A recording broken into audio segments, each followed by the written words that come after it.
At times, our purpose drops in our laps as if the heavens threw it by accident. Do not fear failure, but please be terrified of regret.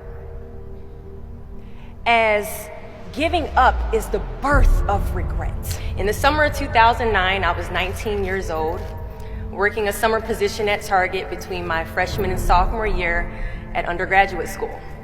I was working in the women's clothing department, and I noticed a lady staring at me from across the aisle. I figured she probably had a few screws loose, so I attempted to ignore her very intense stares. She eventually manages to make her way a little bit closer and closer to me where I was working until she eventually walks up to me and says hello.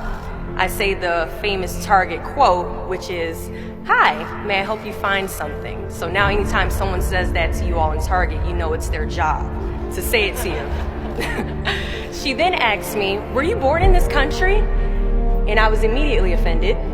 And I said, "Yeah, I was born in this country." And then she says, "Do you have any kids?" I said, "No, I don't have any kids." She then asked me if I was married, and then I said, "No, ma'am, I am not married." She says, "How old are you?" I said, 19. "May I help you find something?" She then says, "You are the most beautiful girl I have seen." And I said, "Oh, thank you." I didn't work that much for my makeup, but I did the best I could, but thank you. And then she says, "I think you could be the next Miss USA." And I stare at her in pure disgust and said, "Pageants? You're telling me pageants like Sandra Bullock, Miss Congeniality. Pageants? You think I should compete in pageants? I'm in the Army, okay? We don't do pageants in the Army." She then asked me to meet her at Starbucks the very next day before my next shift at Target.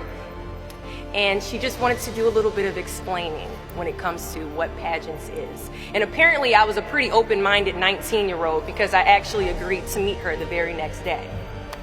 The next day she brought this foot-tall stack of pageant books and proceeds to convince me to enter into a state pageant 3 months later. For those who do not know, when it comes to Miss USA, you have to win your state first, okay? So 3 months later, I compete in my first pageant, and I lose. I go back the second year, compete in the state pageant, I lose. Go back the third year, compete in the state pageant, and lose. Go back the fourth year, compete in the same pageant, and lose. I go back the fifth year, y'all,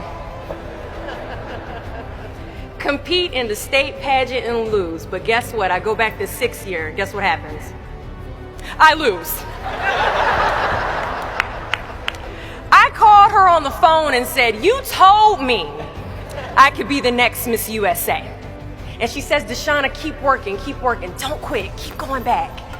And in June of 2015, she passes away from leukemia. 6 months later, in December 2015, I win Miss District of Columbia, USA.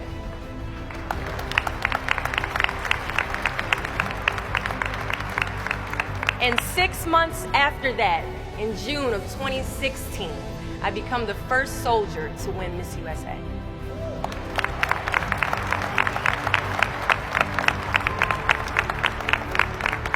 And you all already know where I'm going with this. At times, our purpose drops in our laps as if the heavens threw it by accident. I ask only one thing of you all today after you leave this building, after accomplishing an amazing goal. Do not fear failure, but please be terrified of regret. As giving up is the birth of regret. After you walk out this door, you will receive 100 doors shut, slammed in your face. You will have 100 moments that will be filled with someone telling you no, or telling you, "Thank you for your application, but we regret to inform you that we've chosen a different candidate for this job." You will sit in 100 different interviews and you will not get the job. The reality of life is that we will all hear more no's than we hear yeses. And we will fail a lot, and I mean a whole lot. But what I ask of you today is to not take no for an answer. Don't be afraid of no's. Be afraid of the possibility of a yes that you have prematurely destroyed because you decided to quit before the clock strikes 12.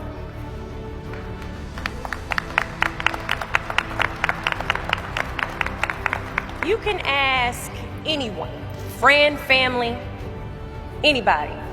I love a good no. Please tell me no.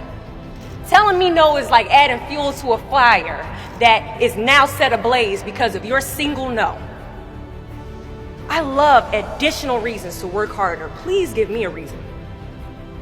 So today I challenge you to fight, to work, to not stop here, to believe so heavily in your aspirations that you too will not fear the word no, but instead you will choose to welcome it.